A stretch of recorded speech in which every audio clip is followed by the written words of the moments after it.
So, can everybody in the chat hear me?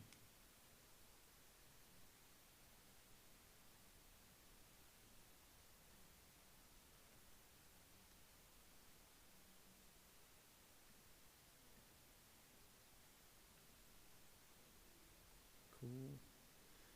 Yeah, there's a bit of a delay, so I won't be able to react real time to any chats.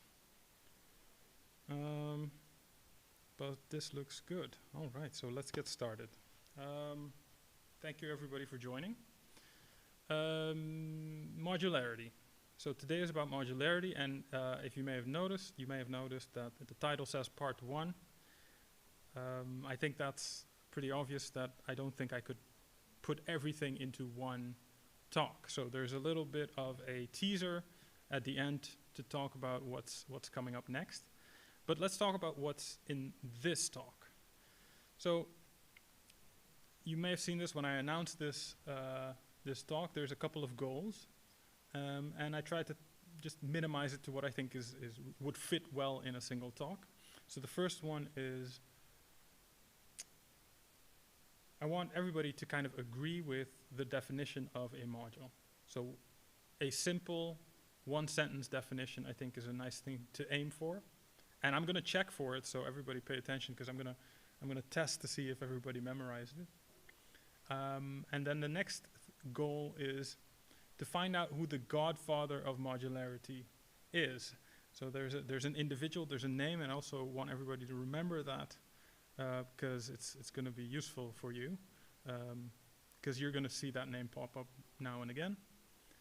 The third goal is to learn the most important criterion to keep in mind when modularizing code. So what is the thing to keep in mind when you're defining modules? And the last goal is to discover how any software design principle or design framework that you've ever heard of can be boiled down to modularity. So that's a bit of a big statement, but we'll see how true that is. And you can definitely challenge me on that. I welcome it. So let's go on to the first one. What is a module? So I worked really hard on making this sentence as short as possible. So a module is a composable unit with an interface contract. So there's two words highlighted there. The first one is composable. So to compose means to make something up, something larger out of parts. And you could say that something is composed of certain parts, so it's made up of certain parts. So a module is always something that is used to construct something larger than itself. And then the second highlighted word is contract. Well, it should be both those words, interface and contract, are relevant here, because a module is something you can interface with. You can connect two modules together, for example. You can compose them. So there's an interface between those two. And also there's a contract. So the contract points to a property of a module which says that I make certain guarantees as a module, right? So I'm not just a block of code and use me, and if it breaks, it's your problem. There's a module is implicitly, even if it doesn't explicitly say here's a contract, it has a contract. And I'll go more into that. And so this is a single sentence definition of what a module is. And then I'm going to show you several examples of modules so that you can do some inductive reasoning and figure out, oh, if all these things are considered modules, then you will form your own understanding of what that is. So a question in the chat, yes. The same URL that you used to view this stream will be valid later to rewatch it. So some examples of modules. IKEA furniture. So IKEA furniture is modular. I mean, if you Google the definition of module or modular, you'll see references to furniture. So if you buy a sofa or a bed at IKEA, it'll be delivered in parts, and you will have to build it up out of those parts yourself. So that's the composition part, right? So you compose the parts, the screws, the bolts, the wooden panels, And those parts are standardized, meaning that's the contract, right? If you need a replacement part, you can call up IKEA or call them up or go to the store and get replacement parts, and they will fit because they're standardized. So that's the contract. As long as those parts don't change in the way that they interface with one another, you can always replace them. So that's a modular set of parts, a modular piece of furniture. Next example, I think probably, maybe I should have started with this one. So Lego is composable, obviously. You can build stuff larger than its parts. So the larger parts, the larger constructions out of Lego are bigger than the parts themselves, and the parts themselves can be composed using certain standardized interfaces. So you know there's the little nibbles at the top, and you can put a block on another and it'll fit. And you can always buy a new set of Lego and it'll just fit. So again, we see both concepts, the composability of the parts and the contract between them, the interface contract. Okay, this is maybe a little bit of a weird example, because now we're looking at the real world. Imagine I am a person, I'm part of a household, and we do groceries. And whenever I want to buy potatoes, I go to a shop and I give the person money and I get a sack of potatoes. Now, let's think about what there in that scenario is the composition. What's the composition? How are the parts being composed? Well, you have to identify the parts, right? There's me as a person, and then there's the shop, and maybe there's the shopkeeper. So are those all three parts, or like is the road from me, from my house to the store also a part? So let's just focus in on the interaction, right? The interface contract. So the interface contract between me and the grocer is I give you money, I get potatoes. What's in that contract? Well, maybe it's just me giving you money, getting potatoes, but maybe I can add things into the contract saying, well, if only if I give you money. If I send my wife to buy, that's a different contract, right? That's out of scope.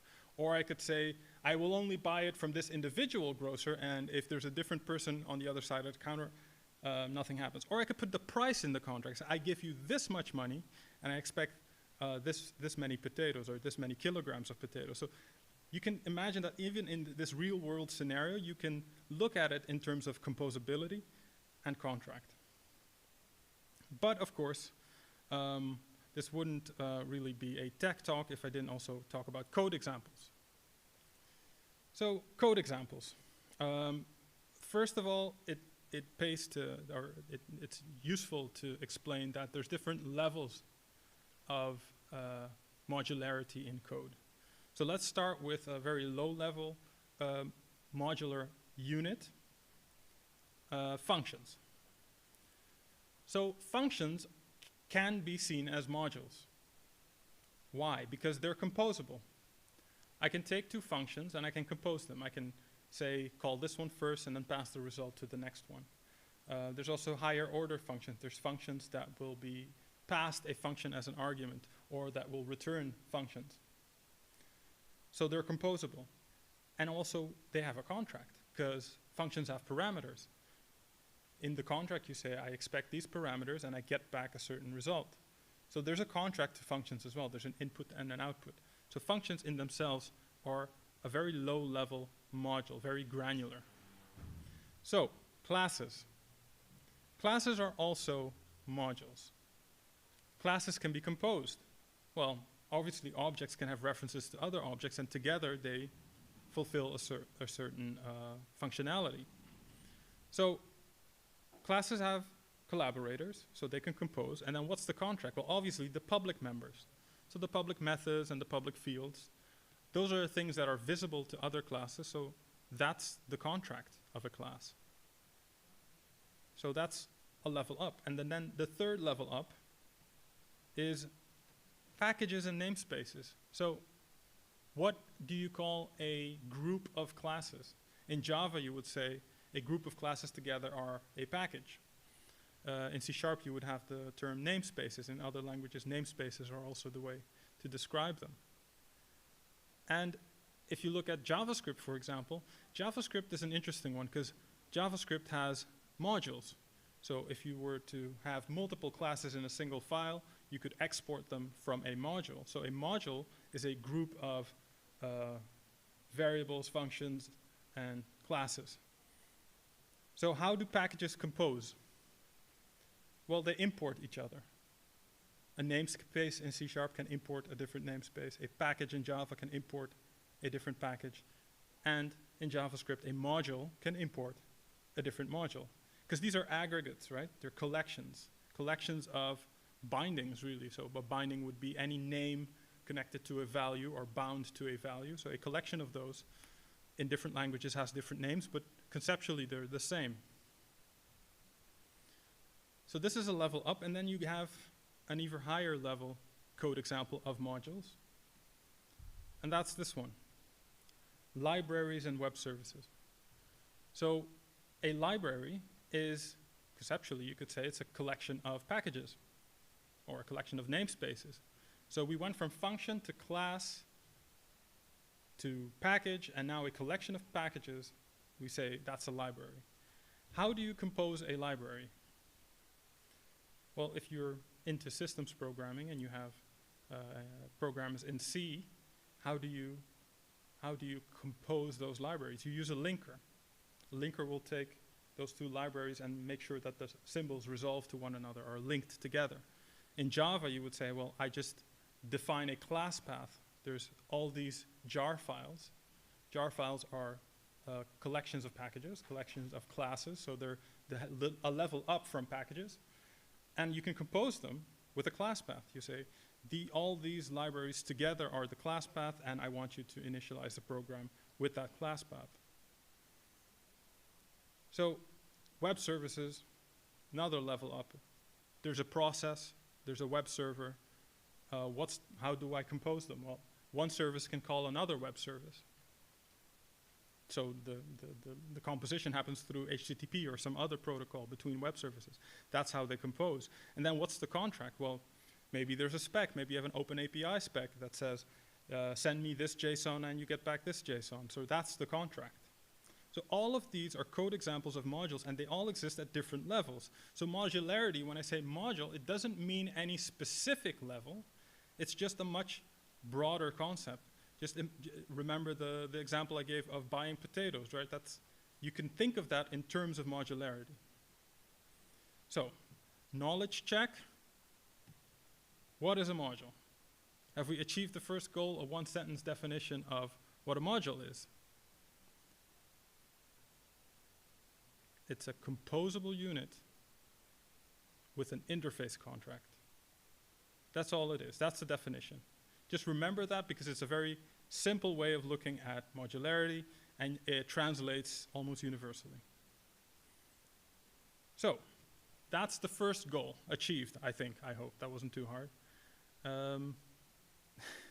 So the next part I want you to remember is, from now on, whenever you hear the term or the word module, you should think about one person. And that name is David Parnas.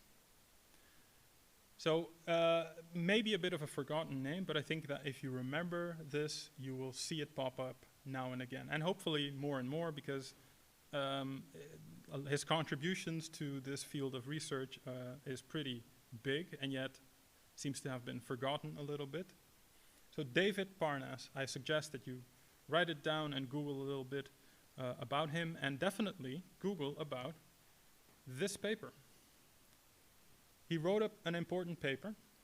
The title is a bit of a mouthful. It says, "On the criteria to be used in decomposing systems into modules," written in 1972. So,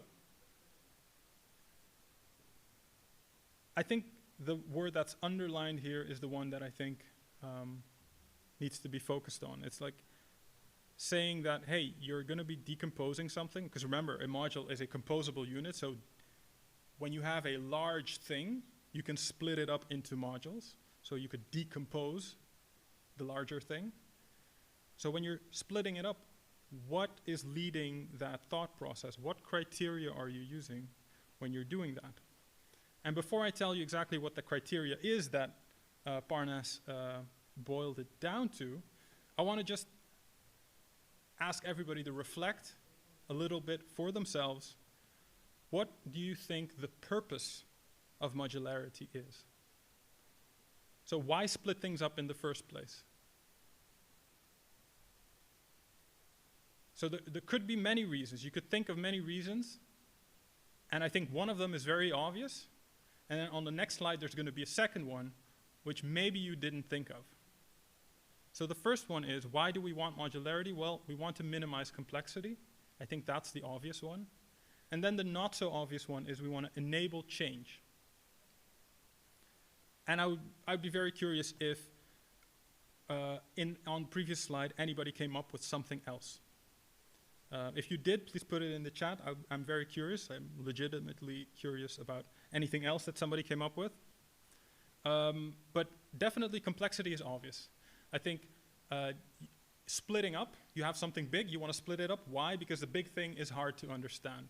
So then that hard to understand thing drives your decision. I want this thing to be made up of 2 smaller parts or 3 smaller parts, and I split it up.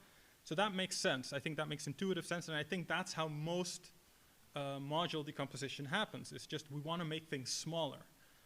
But that's not the only thing. There's more to modularity, and that drives towards the criteria. So let's focus on the change.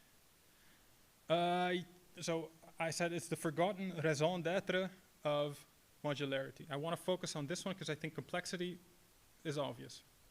So how do you deal with change using modules?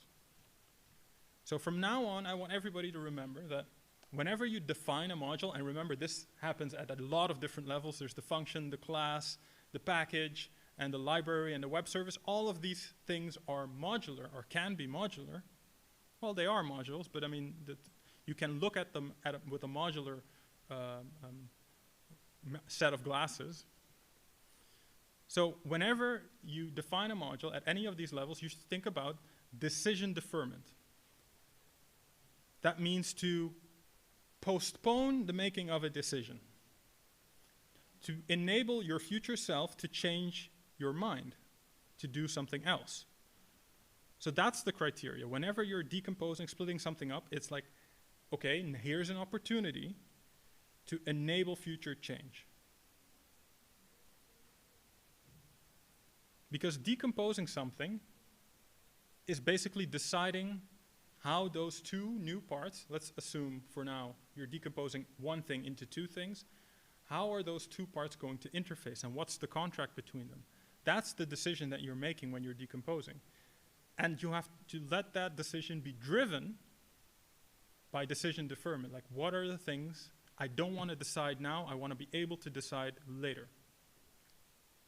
So remember the potatoes.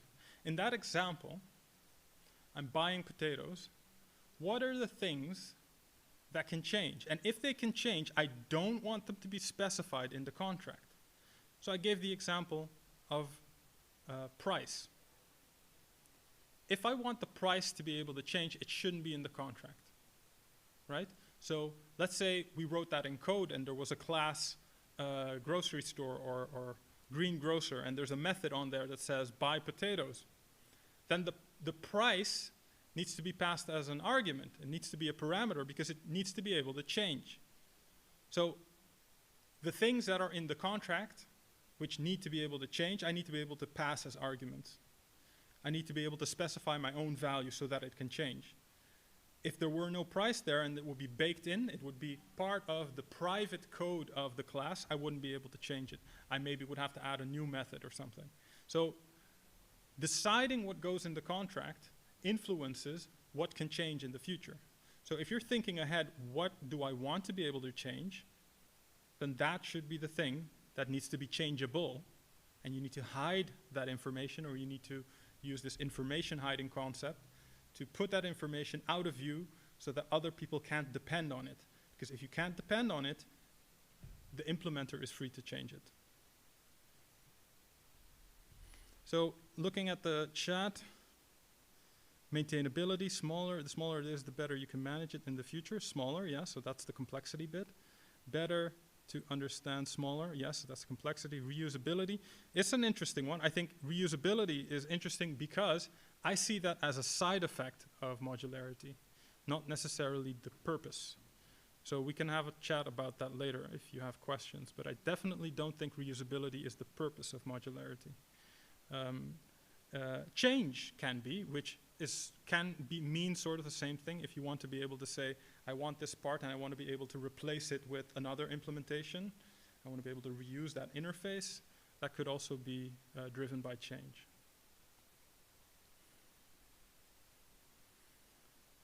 So can errors be found more easily in modules? Well, if they're simpler than the larger part, then it's easier to debug in isolation. It depends on whether or not the behavior is part of a single module or the result of combining multiple modules, in which case you still have quite a challenge ahead of you.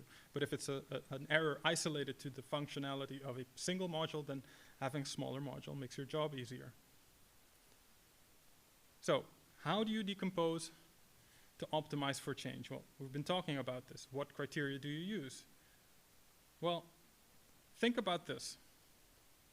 What other criteria do we use already? Think about your own code bases. What are the things that we generally use to split things up? So the first one, to separate things by type, is very, very common. So I've worked on a lot of Java projects, for example, where there's a package named controllers, and then we put all the controllers in the controller package. Again, like I said, a package is a module. So we often use separation by type. That is the criteria we often use to split things up.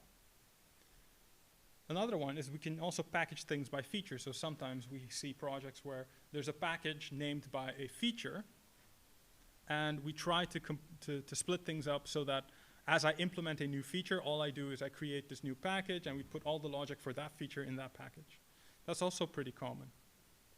And then we have a traditional three-tiered architecture where there's presentation, business logic, and persistence. That's also a very common way to split things up. I don't think any of these are primarily driven by the enablement of change, of decision deferment. But they do have some of those benefits. And I'll come to one of those, the one about the persistence layer that we often see not necessarily object-oriented, but in most projects that are web applications, there's a persistence layer, and we tend to group that functionality together. Sometimes we call them repositories or something like that, and then we group all of that logic together. So this is a quote. It's not in quotation marks, but this is a quote from Uncle Bob, and there was this talk that he gave on clean architecture where he said, later is always better when making decisions because you have more information later. Now, I wouldn't say that this is always true, but I mean, it drives towards a point, is that if I can successfully defer a decision, it enables me to change that decision. So, for example, he gives the example of an application where they started off not using a database, so they just used a flat file. And then they did that for a very long time, and then realized, well, we don't need a database, actually, so that initial choice that they made never had to change, but because they had the mentality of, we'll hide those details, they could at least start working on the rest of the application. So, what decisions? The hard ones. The risky ones. So if I feel like, I don't know this, we need like a first version of this application to test it, and then we might know. That's the type of decision, well, okay, you want to be able to abstract that into a module. The risky ones, well, the things that you feel will have a large impact if they change. You can put that inside a module, hide the implementation details inside of a module. Or maybe you know ahead of time, we expect something to change. Maybe we just are very experienced with certain types of projects and we know certain things are going to change. So when you've thought about it this way, which I don't think is necessarily the most common way of thinking when you're splitting code up, I think is something that needs to be more common, is thinking about this future change. If you've done that successfully, that means that a future change will only hit a particular module. Whether it's a function, a class, a package, or a library, it'll only hit that. And it won't cascade. Because that's the type of change that we fear. is the one where the product owner or whoever comes up with requirements says, okay, we need to change this thing, and everybody is like, oh my God, now we have to change everything, right? So those are the types of changes we don't want.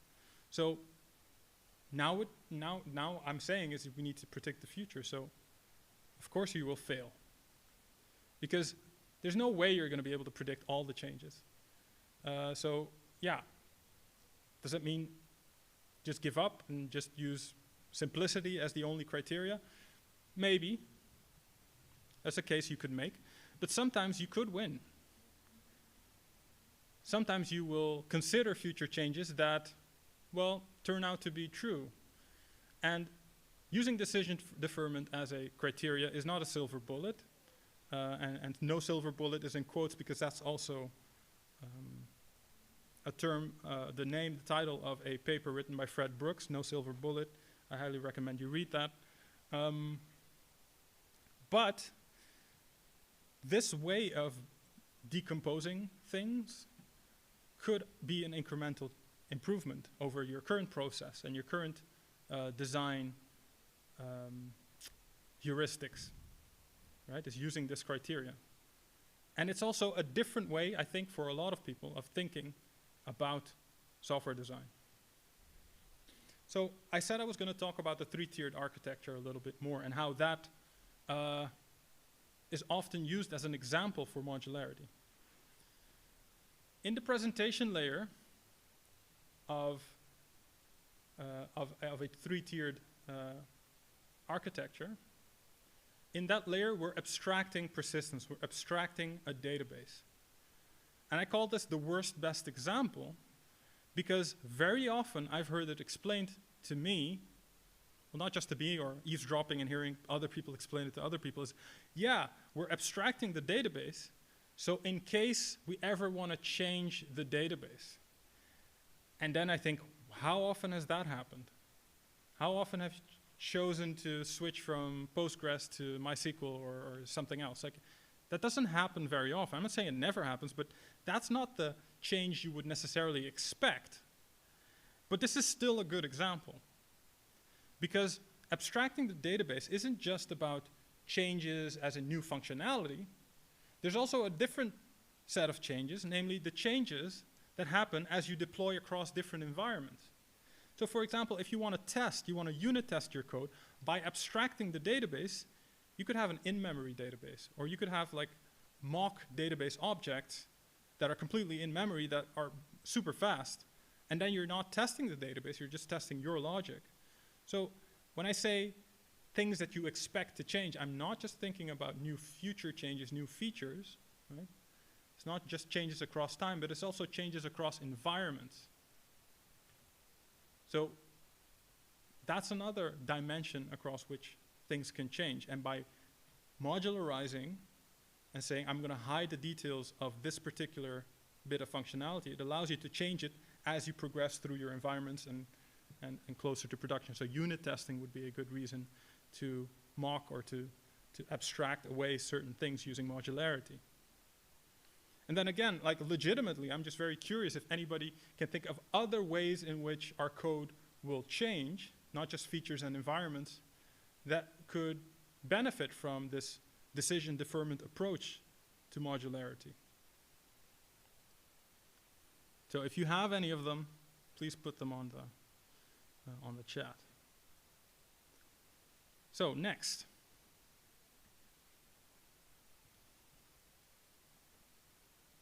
This is a knowledge check. So what did I just say? What criteria helps modules create modules that support change? It would be decision deferment. That's the thing to keep in mind. And now I have this, let's just critically think about everything I just said. Is this even true? Is it a good idea? What does I mean, it sounds like it makes sense, at least I hope so. But the thing that you should think about critically is, can we even predict the future? And by trying to predict the future, are we doing this more? Are we making this mortal mistake or mortal sin of premature abstraction?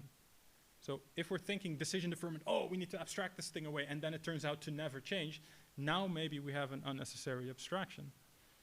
So this is what makes it hard, and this is why software design can result in the process can result in many different architectures, of which nobody can prove that any one is better necessarily than the other, at least not definitively for every architecture. Some architectures are obviously better than others, but there's no one right answer, because it's about predicting the future. It's about decision deferment, and if things don't turn up, if things don't actually change, maybe you've introduced too much complexity by adding another part where it wasn't necessary.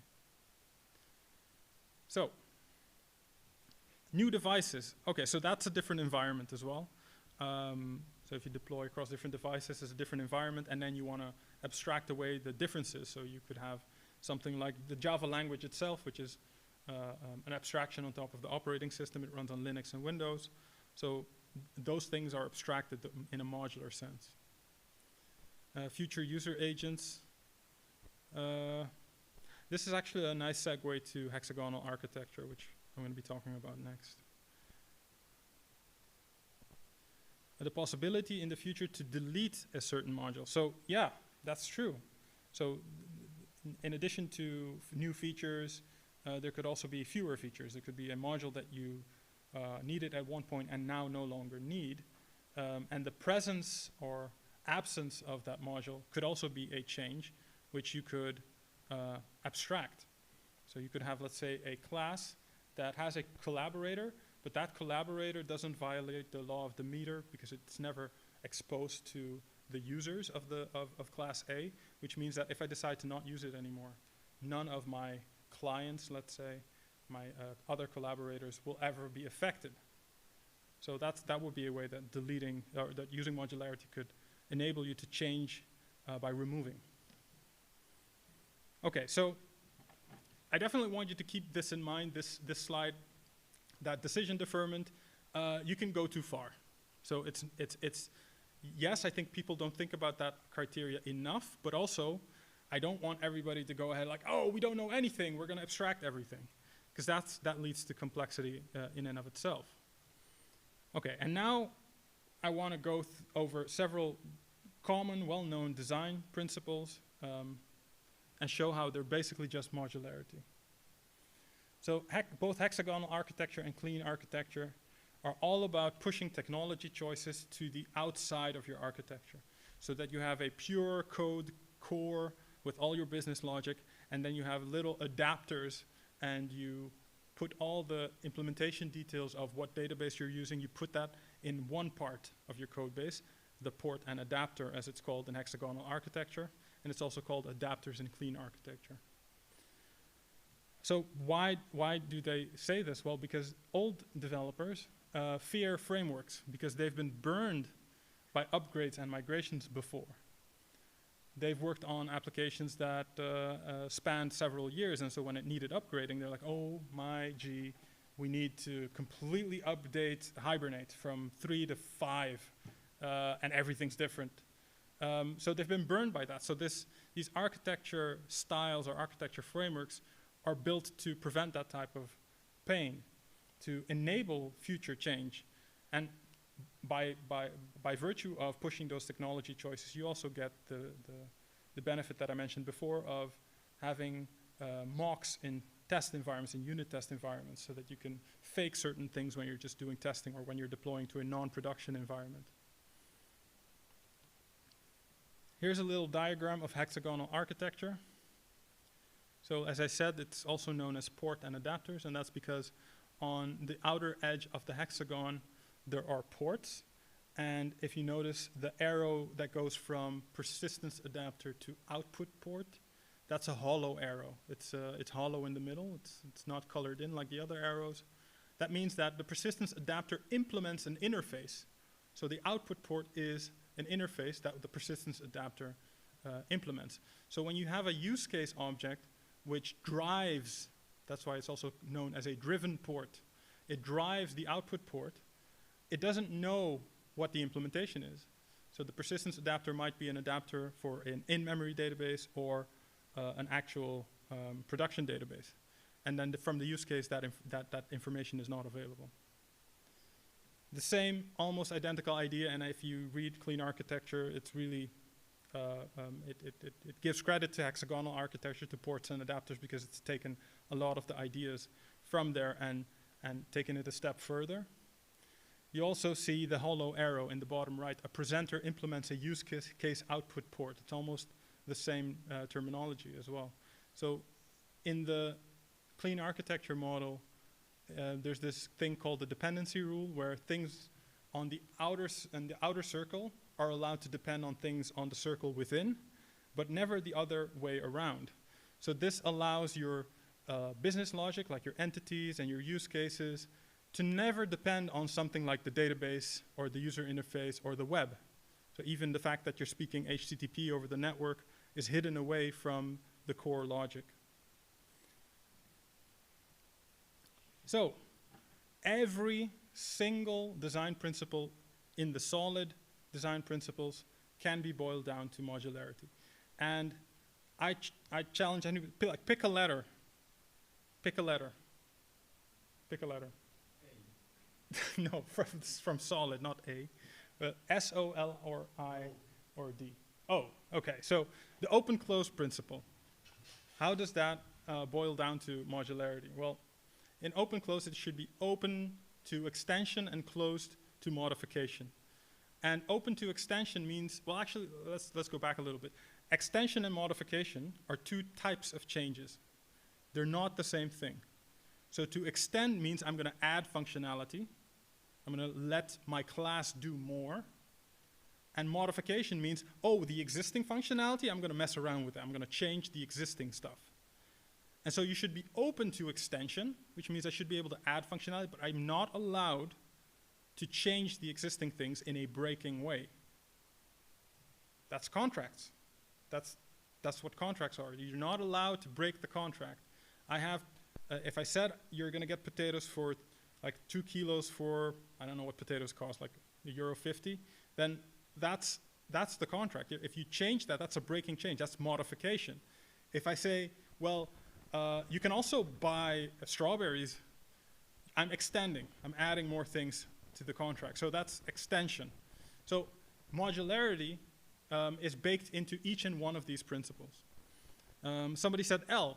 Well, I think O and L are almost the same. So Liskov substitution principle. So in the L, you're talking about types, supertypes, parent types, and child types. And you're saying that in the Liskov substitution principle, I should be able, in the code, to use the child type in any location where the parent type is used, and the application should behave in the same way.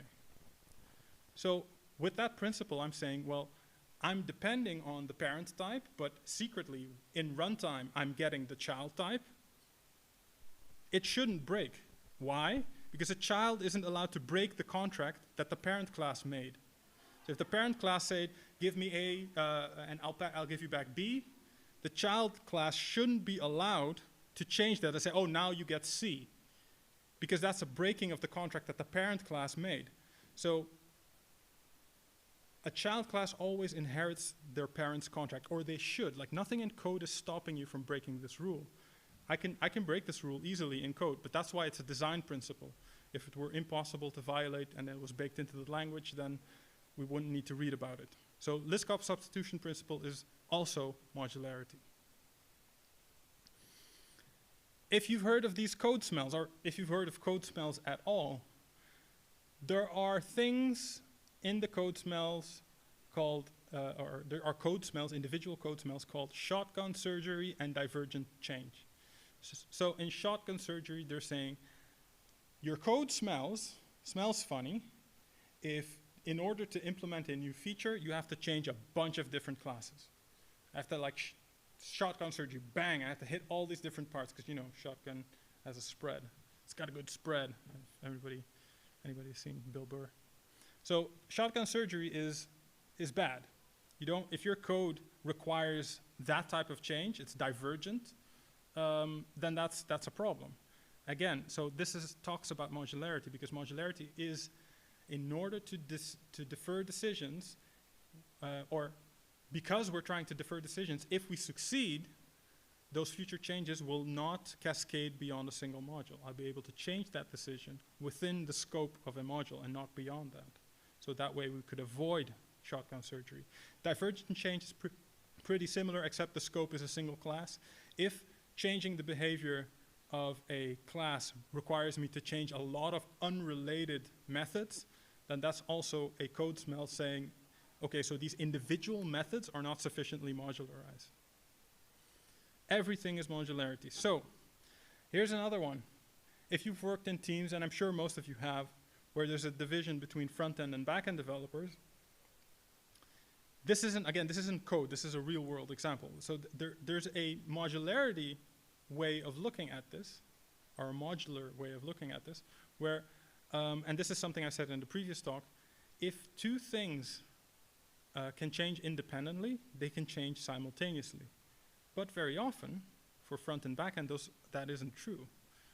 You often see front-end developers waiting on back-end developers to make their changes before they can make their changes. And yes, you can say, go ahead and work against the mock, but that, when push comes to shove and the implementation is there, that's when you discover whether the integration works or not. So there is a contract between front-end and back-end dev.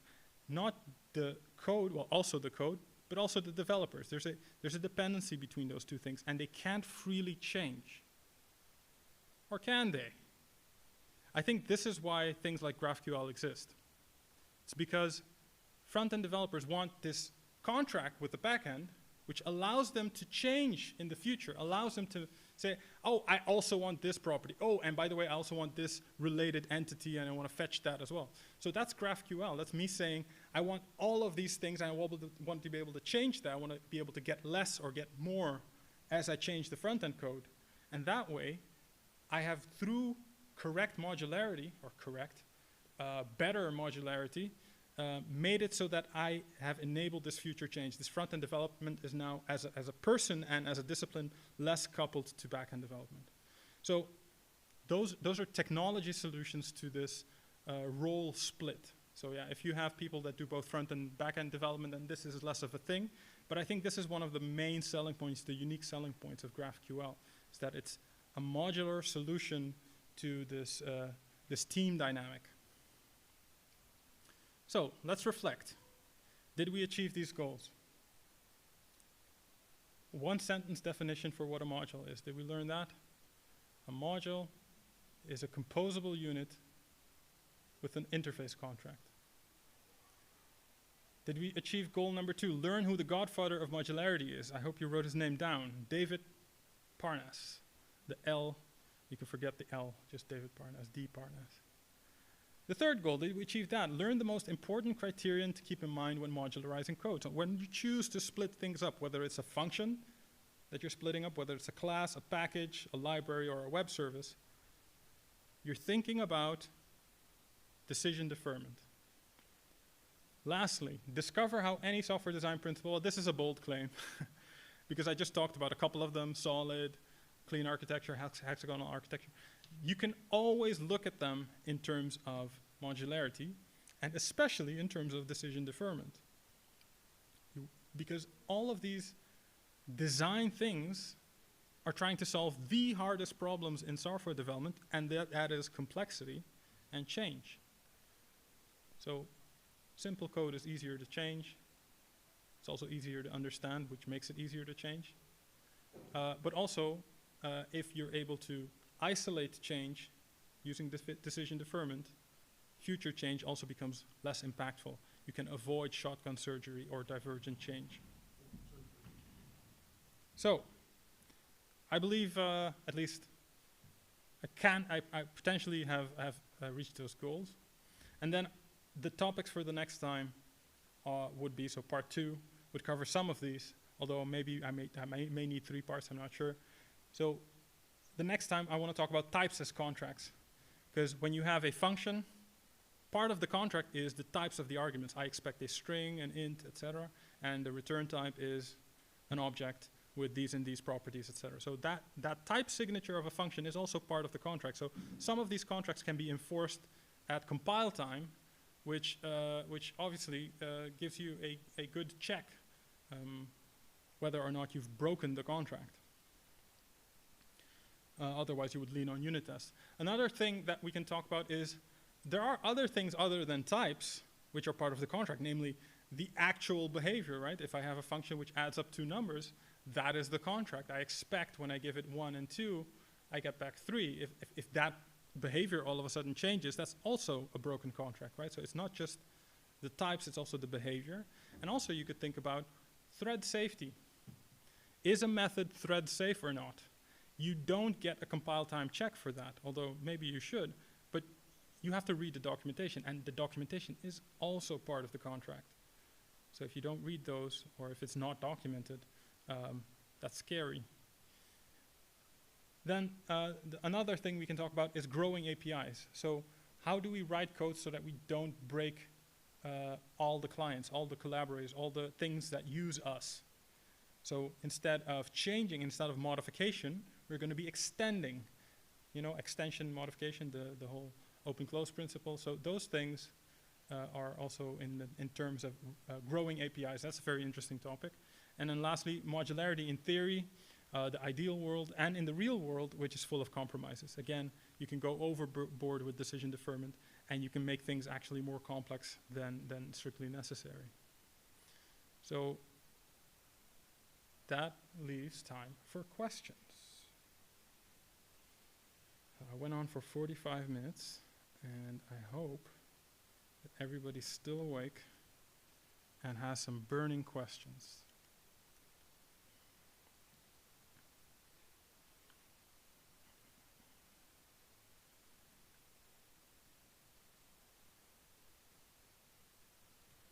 In the meantime, as people try to come up with questions, I just want to say that there's a lot about modularity that made me interested in the topic, and one of the primary things was if you're a Java developer, you'll know that they spent a lot of time modularizing the Java SDK itself. That was Project Jigsaw, I believe it was called. And in Java, now they have this modularity standard, which allows you to say, okay, I have one library and it exports these things, kind of like you would in JavaScript, say you export certain types or values, and other things can import those, can depend on that. So this tries to solve the problem how when you compose two libraries in Java, everything that's public is visible across the boundary. So one package can see all the public stuff of the other library, which gave the problem that if I were to write a library that imports, let's say the Guava, which is a utility library written by Google, if I were to import that and the other library does the same thing, now all of a sudden we have two class names with the same package and the same class name in different libraries, and now I have the dependency hell where I have to solve the problem of the name conflicts because we have the same class twice, but maybe it's a different implementation. Maybe this is version 19 of Guava and this is version 17, and the implementations change. Maybe they've modified it instead of extending it, right? So those are ways in which contracts can be broken and which required Project Jigsaw in Java to solve this problem. So, question, are there certain frameworks you would recommend or advise against looking at them from the perspective of modularity and decision deferment, or how would you make such a decision? Well, in terms of a framework which the name sort of implies that it has widespread consequences to your code base, you're going to be extending their base classes, for example, or you're going to be importing their utilities, et cetera, then that's going to couple you so much to their implementation that it goes against the principles of clean architecture and hexagonal architecture, which is saying push that stuff to the edge, because you don't want a framework migration to break your code in such a deep way. But that's really, really hard to do, because you're basically fighting the framework, because the framework authors aren't assuming. Why would you ever want to switch away from React? I mean, this is nonsense. It's ridiculous. So they're not writing their framework in order for you to change. That's not always the case. Like sometimes you have frameworks which are saying, okay, well, we don't have any base classes. We're just a utility. We're a toolkit. You can use these toolkits. But then it's almost, by definition, not a framework because they're explicitly not calling themselves frameworks. They're saying we're more of a utility toolkit. So use us and we won't break you because you can't depend deeply on us. So I think frameworks that that would not require you to import their library would allow you to change more in the future. And this is actually something that was better in the XML days of Spring. So in the XML days of Spring, I could say I could have a pure core, like a library that is just my code, no imported namespaces, and using external XML, I would wire things up. So then I would have a runtime dependency on Spring, but not a compile time dependency on Spring. So when we started using those annotations, we had to import all the libraries. So now Spring is much more of a tight coupled framework. So I'm not saying everybody go back to old XML, I'm just saying that in terms of enabling future change, I could write all my pure code and all my unit tests without AutoWire, and then in runtime still use AutoWire. But that decision is sort of taken away, and now I have to use the Spring testing utilities. Or I don't have to, but I mean, they're there, and I'm already importing all of Spring, so might as well use the utilities.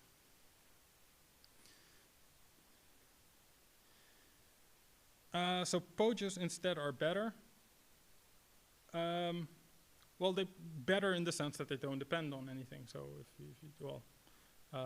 it's not that they don't depend on anything. They can still depend on libraries, but if they were just pure POJOs, your own code, referencing your own code, that gives you more control in the terms of if the upgrade path is painful. If you say, I want to go from Spring 4 to 5, or I want to go from Hibernate 3 to 4, by not depending on, at least not deeply, because at some point the adapter at the outer layer, you have to depend on it, but you're going to minimize that, then just using plain old Java objects, which is what POJOs means, would be better in that respect.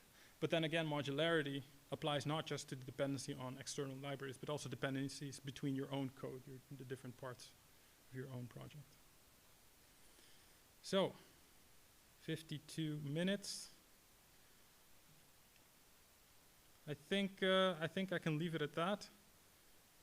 Thank you everybody for attending. If you have more questions, at me on Twitter or something. Definitely ask questions. I like this topic a lot. And there will be a part 2 to talk about the other parts of modularity. And hopefully it'll be more hands-on. I'll give you some actual code examples, because this was pretty high level, but hopefully still practical in a way. So thanks again, and see you next time.